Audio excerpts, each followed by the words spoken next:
Hello guys, आज हम बात करेंगे सिंगुलर पॉइंट में nature and position for double points की। हम देखेंगे कि डबल पॉइंट की नेचर, पोजीशन, कि वो नोड है, कि वो कस्प है, कि वो कॉन्जुगेट पॉइंट है। तो ये सब देखने के लिए हमें डबल पॉइंट के लिए थोड़ा सा वर्किंग रूल देखना पड़ता है। तो हम सबसे पहले डबल पॉइंट के लिए थोड़ा सा वर्किंग रूल देखते हैं कि किस टाइप से हम किस कर्व को किस वे में लिखें कि वो हमें बताए कि ये नोड है, कि ये कस्प है, कि ये कॉन्जुगेट पॉइंट है। तो वो सब देखने के लिए हम शुरू कर लेते हैं इसका वर्किंग रूल। तो वर्किंग रूल कुछ इस टाइप से रहता है कि सबसे पहले तो हमें जो भी कर्व दिया होगा उसको हमें फंक्शन ऑफ एक्स वाई की फॉर्म में लिखना है। Function of x y equal to 0 की फॉर्म में लिखना है। तो अगर हम इस फॉर्म में इसको लिखेंगे, उसके बाद में हम शुरू करते हैं स्टेप नंबर 1। तो स्टेप नंबर 1 में क्या रहता है कि जब function of x y equal to 0 रखा तो स्टेप नंबर 1 में हम सबसे पहले करेंगे curly f upon curly x, मतलब फंक्शन का डेरिवेटिव करेंगे, पार्शियली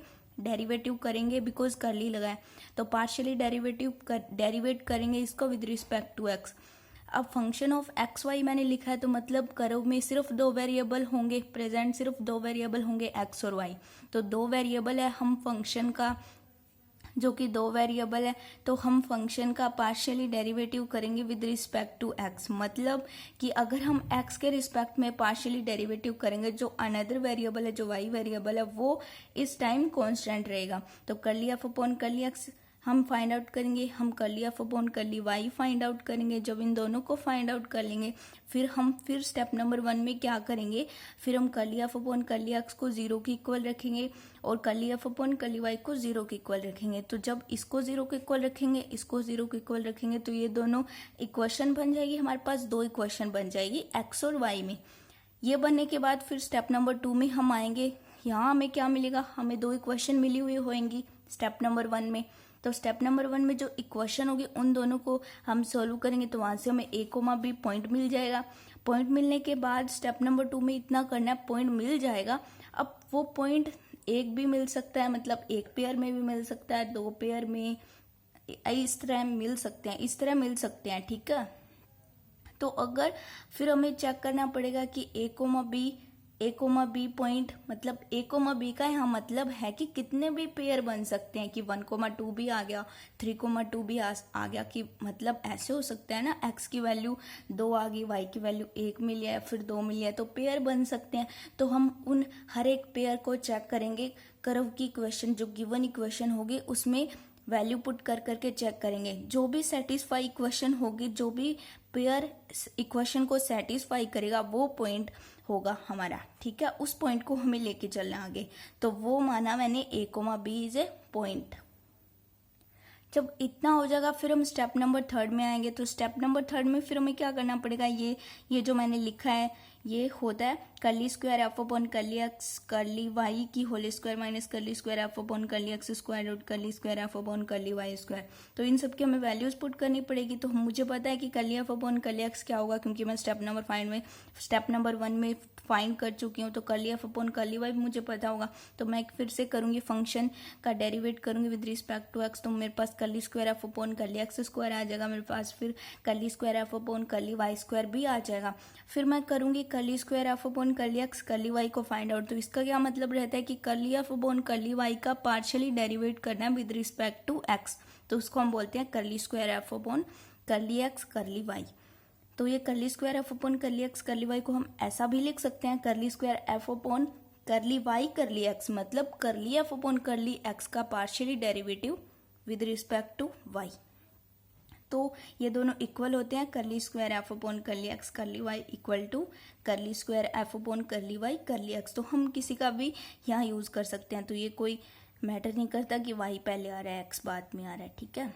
इक्वल फिर इन सबको फाइंड आउट कर लेंगे। फिर स्टेप नंबर 3 में हम वैल्यू पुट कर देंगे। ऑब्वियसली जो हमारे पास पॉइंट होगा, पॉइंट एक्स वाई की फॉर्म में होगा, तो एक्स कोमा वाई की फॉर्म में होगा। तो एक्स वाई की वैल्यू पुट करके हम वैल्यू निकालेंगे, इसमें वैल्यू पुट कर देंगे, curly square curly x curly y की, इसकी कर देंगे। फिर अब जो वैल्यू, इसको सॉल्व करने के बाद जो वैल्यू आएगी, अगर वो ग्रेटर देन 0 आती है तो वो डबल पॉइंट नोड बनेगा, ठीक।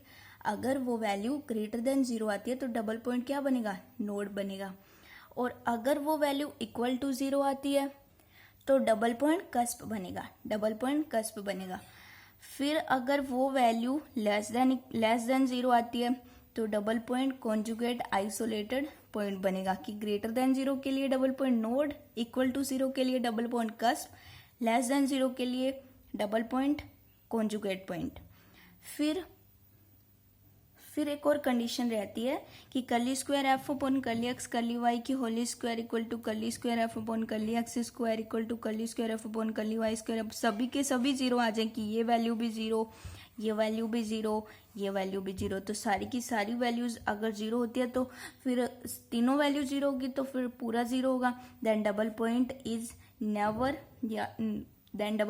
नेवर, मतलब जो पॉइंट होगा वो डबल पॉइंट ही नहीं होएगा कि जो पॉइंट होगा अगर ये सब तीनों ही 0 के इक्वल आ जाएंगे, तीनों आपस में इक्वल, फिर वो 0 के इक्वल, तो जो डबल पॉइंट होगा वो डबल पॉइंट होएगा ही नहीं, कि डबल पॉइंट ही नहीं बनेगा, डबल पॉइंट ही नहीं बनेगा।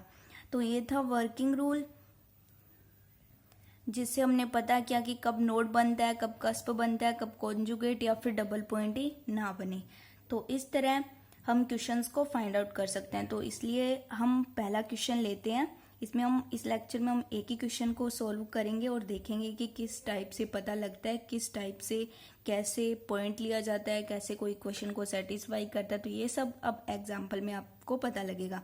तो एग्जाम्पल मैं शुरू कर लेती हूँ यहाँ से।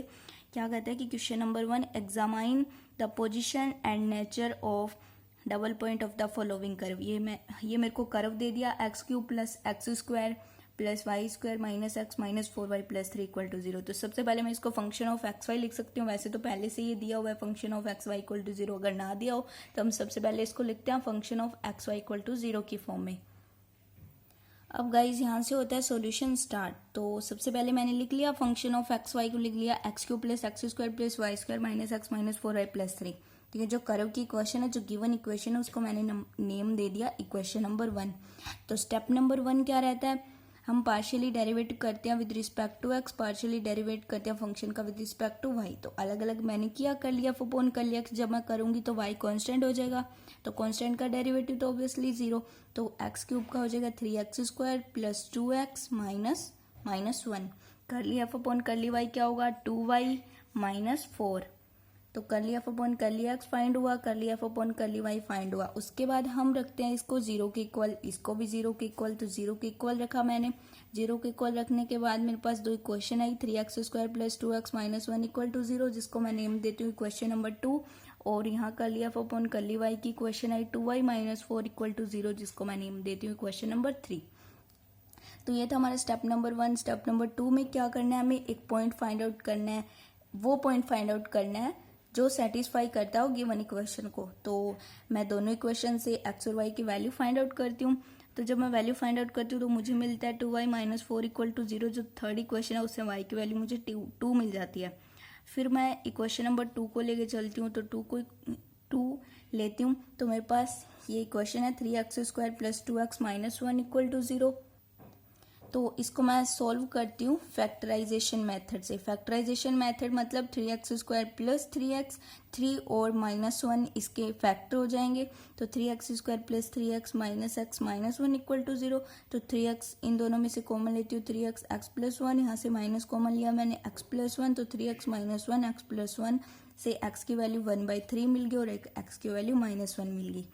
तो पॉइंट मेरे पास दो बने, एक तो -1 x की 2 वैल्यू है, y की 1 वैल्यू है। तो -1, 2 पॉइंट हो गया, एक पेयर ये बन गया। और एक 1/3, 2 की y की वैल्यू तो 1 है, तो दोनों x के साथ y आएगा, y ऐड होगा। तो x की 2 वैल्यू है तो -1, 2 एक पेयर ये बना, 1,3, 1/3, 2 बना दूसरा पेयर।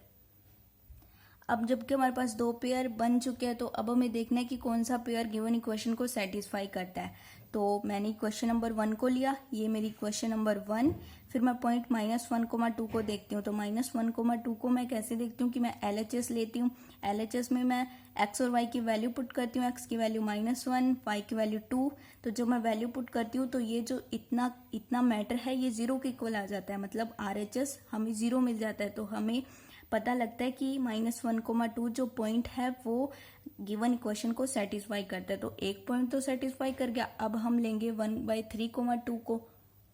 तो इसके लिए मैंने थोड़ा सा यहाँ पे लिखा है कि we can say that -1,2 is a point which satisfy the given equation. Okay, तो अब मैंने लिया 1/3,2 पॉइंट लिया मैंने।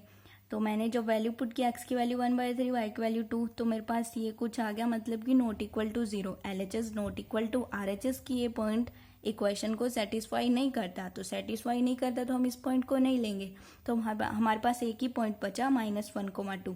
तो अब उस पॉइंट से हम स्टेप नंबर 3 को आगे बढ़ाते हैं। तो स्टेप नंबर 3 पे हम आ चुके हैं। तो curly f upon curly x जो था वो मेरे पास क्या था, 3x² + 2x - 1, आई थिंक इतना था।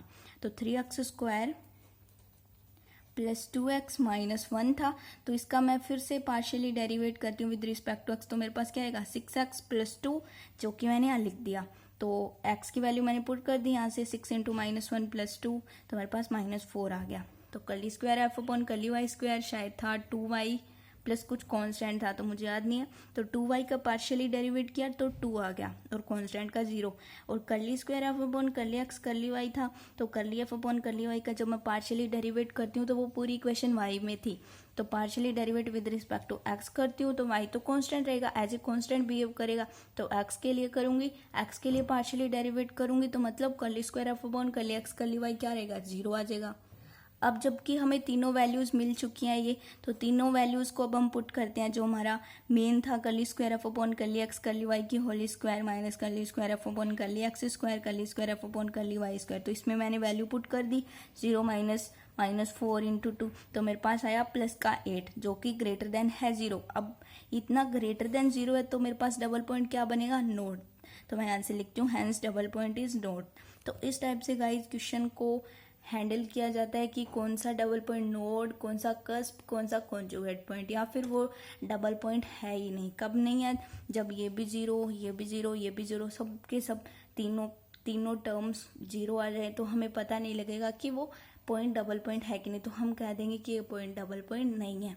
तो अगर ये सब ना आए, कोई वैल्यू मिले हमें, कोई रियल वैल्यू मिले, तो उससे हमें पता लगता है कि वो ग्रेटर देन 0, वो इक्वल टू 0, वो लेस देन 0। तो उस हिसाब से हम उसको नोड, कस्प या फिर कॉन्जुगेट कह सकते हैं। अब यहाँ पे हमें पता लगा है कि 8 आया, प्लस का 8 आया, तो जबकि ग्रेटर देन 0 है, ग्रेटर देन 0 है मतलब कि डबल पॉइंट जो है वो नोड है। तो that's it for today guys, thanks for watching.